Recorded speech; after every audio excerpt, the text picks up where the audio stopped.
this is the hottest August bank holiday on record, and with it plenty of warnings on extra precautions to take, especially with children. Well, a shocking report says that 1 in 5 parents just completely forget to put sun cream on their kids. So some people are saying it's time that parents are held criminally responsible, accountable and prosecuted for letting their children burn. Well, joining us now is broadcaster and dad Jamie East, who believes parents should be 100% responsible for their child, and dad Alex Galbally, who thinks that parents can't have their eyes everywhere. Good morning to both of you. How you doing? So you think then, Jamie, that it's really important that parents put sun cream on, and if they don't, there should be consequences? Well, yeah, I'm stunned that we're even having the debate, really, because it's a form of neglect. You know, we're not talking about kind of like 16, 17-year-olds, but when your kids are of an age where they can't look after themselves, it's really, you know, we know how important sunscreen is. We know how important it is, but why bring the police into it?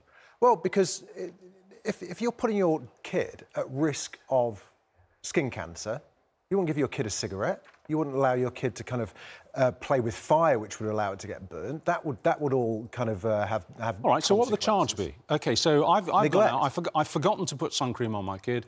He gets burned. She gets burned. What's the charge? What am I charged with? Neglect. Which will result in a maximum sentence of? I've got no idea. Well, it's jail. So I get sent to jail because my kid gets burned. Now, I'm not saying it's right that the child's burned, and I don't think I've ever forgotten when my kids were growing up to put cream on them. It was very important, and hats and all the rest of it. But I think if a policeman had come knocking at the door, I would have seen that as state interference and of a kind that actually I wouldn't support. Well, if the police are knocking on your door because you've allowed your kids to get sunburned to the extent that the police have been called, then the police should be knocking on your door. Well, what's the limit? A slight flush? Peeling a couple of days later? How do you Well, dangerous. There are. I mean, the same as there are factors. There are degrees to burns, aren't there? You know, a bit of redness is because it's been an extra couple of hours. Fair enough. So you wouldn't prosecute for that? No. So at what point would you say a prosecution has now come into being? Sunstroke, blistering, cracked skin, hospitalisation, kid in actual pain. You know, dehydration through it. You know. Okay. Alex, you are against police on the door. Prosecution, aren't you? But what do you think? I mean, how are we going to encourage parents to be more responsible about making sure their children always have sun cream on and are adequately protected? Yeah, so, I mean, firstly, I'd say in the extreme cases that Jamie mentions, it isn't right and it is our parents' responsibility to put sun cream on your children. But when you're a busy parent, I've got triplets, so they're 2 years old, they're like minions, they run in 4 different directions constantly. And there are times where, as a busy parent, you just don't perhaps put it to the top of your list, rightly or wrongly, and that doesn't warrant being prosecuted for neglect, in my view, because there are just times where you don't think. And are you going to start saying that if your children are eating, you know, bad food, even in extreme cases, though, even if there was the I mean, my children, burns. My son's had sunstroke, mild sunstroke on holiday, perhaps because we didn't put enough cream on him, right? And I hold my hands up. But that is because perhaps I thought my wife had done it, perhaps she thought I'd done it, maybe we didn't put enough, maybe he was in the pool for too long and it all came off. I just think parent shaming to a point where you start saying, let's prosecute everyone and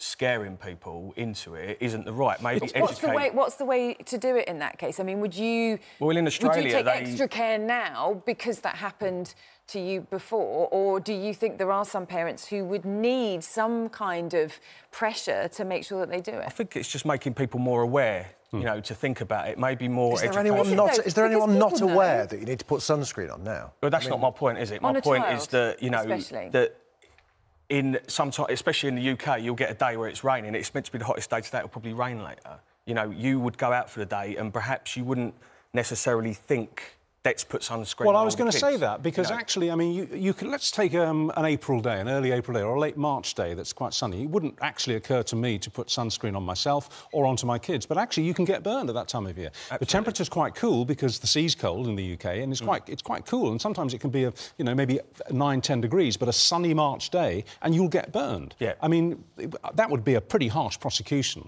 on somebody who hadn't put sunscreen on their kids in early March. But you're answering your own question, really, Richard. It's about education. We shouldn't need to tell people that you can get sunburnt when the sun isn't blazing hot. You know that, I know that, I think everybody knows that. But, so there's no line of difference. If your kids are getting burnt, then they're getting burnt. Stop them getting burnt by putting sunscreen on. It's not difficult. We know to get them to brush their teeth. Just get them to put some sunscreen. I think I'd go with you, actually, thinking about it and having talked it through. I think I'd go with you if a child had to go to hospital as a result of... Because then it's easy to... Well, I feel like I've won a victory. One serious case of sunburn in a child can massively increase their risks of getting skin cancer. You get burnt 5 times as a kid, under 10, your chances of getting skin cancer go up by 80%. And I was really surprised by this statistic here, that 1 in 10 parents can't recall a time when they used sun lotion to keep harmful rays off their child's skin. So that's quite a significant number of parents who aren't actually even thinking to put any suntan lotion on. But I still think it would be very hard to prosecute, because you might, for example, in the blistering case, in the hospital case, you might get a parent, and obviously represented by a good lawyer, who would say, well, I did put sunscreen on, but obviously the factor wasn't high enough, or I did put it on, and unbeknownst to me, they wiped it off. They went round the corner in the garden and wiped it off on the towel. I didn't know that. I can see it being very hard to prove, actually, in terms of criminality. Very hard to prove. And what about children that have got fair hair, fair skin, that burn a lot more easily? We'll put more on, yeah. Put more on, but it happens very quickly. It can happen in 10 minutes, you know. And I think you're right. I don't for a minute think that it is a parent's responsibility, 100%, but I do think that coming down hard and talking about prosecution and shaming people in panicking them isn't the right answer. If people aren't looking after the kids properly, they deserve to be shamed. And can I just say, you should count this as a victory then, because Alex has just said... I've turned maidly. I've turned the maidly. Richard has changed his opinion completely from the beginning of the show. Persuasion. He wasn't listening to me, but he's listened to you. About tanning as well. There we go. That's why I enjoy these debates, to be honest with you, because actually you have to keep an open mind on these things. And I still maintain that it would be very, very hard to prosecute, but I do think that a kid who goes to hospital with blisters, that would be a case where you would certainly get social services involved, definitely. Great. Anyway. Well, listen, thank you both very much. Good to talk to you.